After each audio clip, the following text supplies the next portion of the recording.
les médecins de l'hôpital général de référence de Kinshasa réunis et qu'est-ce qu'on peut retenir après l'Assemblée générale de la section Sinamé de Mamaïmo? Merci, monsieur le journaliste. Si nous nous sommes réunis ces jours en assemblée extraordinaire, c'est pour débattre sur des questions pertinentes liées au fonctionnement d'abord de notre syndicat, eu égard à plusieurs difficultés auxquelles le SINAMED et le médecin de la République démocratique du Congo font face à ces jours. Ici, nous avions débattu la question liée à l'impôt professionnel sur la rémunération, qui est passé de 3% à 15%. Nous, médecins de l'hôpital général, nous sommes d'accord avec cet impôt. Mais le drame aujourd'hui, c'est que l'État a cherché d'abord à récupérer une grande partie d'argent qui est rémunérée aux médecins en ignorant certains prescrits de la loi sur le statut spécifique qui a été promulgué depuis 2006 au mois d'octobre. Et nous estimons que c'est 2 poids 2 mesures. À ce jour, nous, médecins de l'hôpital général, nous estimons que le temps est venu où l'État congolais doit non seulement recadrer ses droits ou ses devoirs, mais aussi voir ses obligations. Concrètement, c'est quoi que les médecins ont décidé? Qu'est-ce qui va se passer? Nous disons ceci. À partir d'aujourd'hui à minuit, si l'État congolais ne règle pas le problème lié au statut spécifique de médecin, les médecins vont déblayer, c'est-à-dire ils vont enlever leur blouse et refuser les soins, n'est-ce pas, aux malades. Et nous en profitons pour dire aux compatriotes congolais que si aujourd'hui le médecin va aller en grève, il n'est pas contre ses confrères ou la population, mais c'est l'État congolais qui nous pousse à aller en grève parce que l'outil de travail n'est pas bon et le médecin est très mal rémunéré. Aujourd'hui, quand on prélève 15% sur les rémunérations de médecins, est-ce que ça joue sur la vie sociale de médecins? Mais bien évidemment, monsieur le journaliste. C'est combien, par exemple je vous donne un exemple. Quand on enlève à quelqu'un 173 000 aujourd'hui, c'est $100. Et vous savez, $100 pour un ménage de 4-5 enfants, c'est beaucoup d'argent. Donc vous comprenez ce que ça fait dans le patrimoine de médecins congolais que nous sommes. En plus de ça, vous parlez également de la dépréciation des fonds congolais. Tout ça, ça fait partie de manque à gagner pour les médecins? Effectivement, c'est un manque à gagner très important.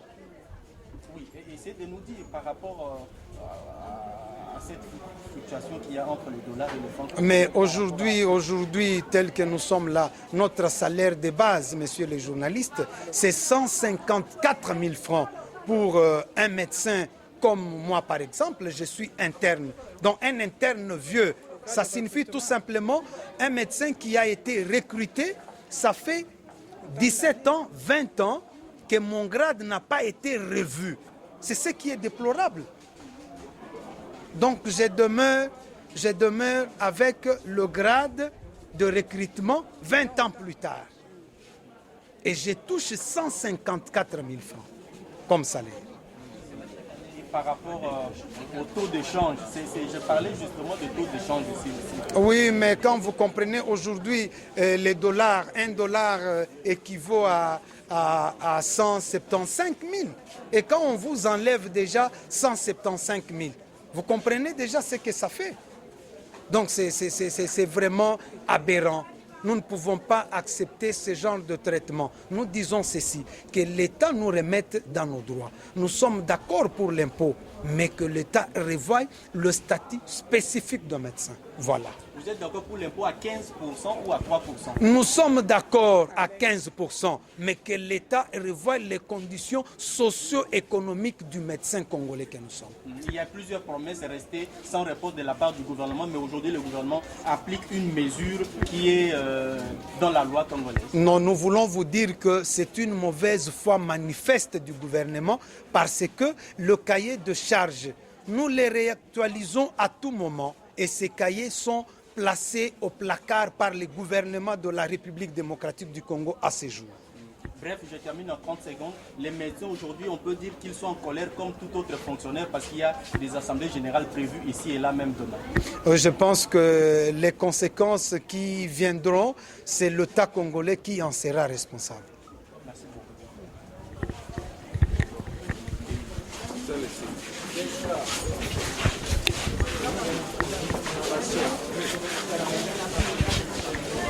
GB, je suis avec toi.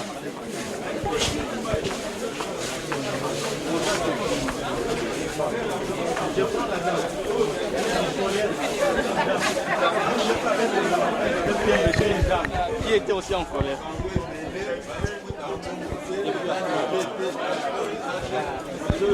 C'est bon?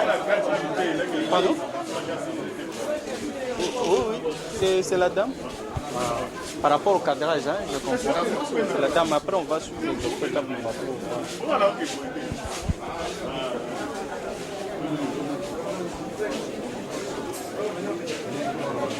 J'aurais dû te prévenir. Il avait déjà quitté pour une autre option, pour filmer. Voilà. Elias, Hermogot.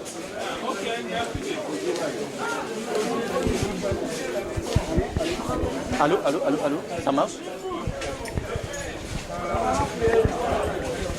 C'est bon, on y va? Oui, présentez-vous, les docteurs. Docteur Solange Chimbalanga, ophtalmologiste ici à l'hôpital général de référence de Kinshasa. Pourquoi docteur Solange est en colère? On a lu l'expression aussi.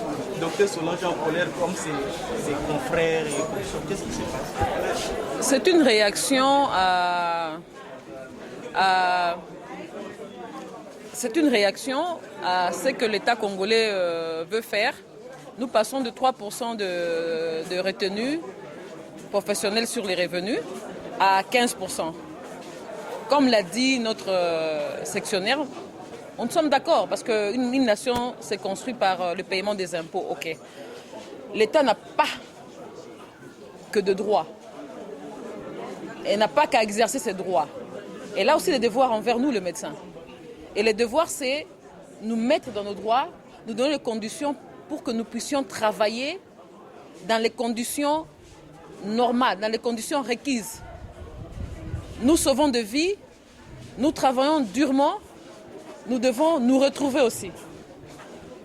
Nous devons être dans des conditions telles que le médecin évolue dignement. Il en va de la santé de nos compatriotes. Et ça, c'est pour rappeler à l'État, ok, vous voulez faire ça, c'est bien, mais vous n'avez pas que de droits, vous avez aussi des devoirs. Les devoirs, c'est repris dans nos casiers des charges. Nous voulons que l'État s'arrête, regarde un peu qu'est-ce qu'il y a là et nous remette dans nos droits. Donc, docteur Solange est prête pour cette grève si à minuit rien n'est fait. Docteur Solange est prête pour ça parce que là, il y a eu plusieurs promesses dans ce sens pour améliorer pour contrôler. Oui, nous sommes prêtes pour la grève. Et il faut souligner que ce n'est pas une personne. Nous sommes un syndicat bien organisé. Ce n'est pas une personne qui décide de la grève. C'est-à-dire que quand l'hôpital général décide, il y a d'autres hôpitaux aussi qui vont voter. Et puis ce soir, il y aura compilation. Et nous sommes à l'écoute pour voir la décision finale que notre syndicat, la résolution, la décision finale que le syndicat donnera. Et nous serons prêts à respecter, à être solidaires dans nos prises de position. Oui. J'ai compris que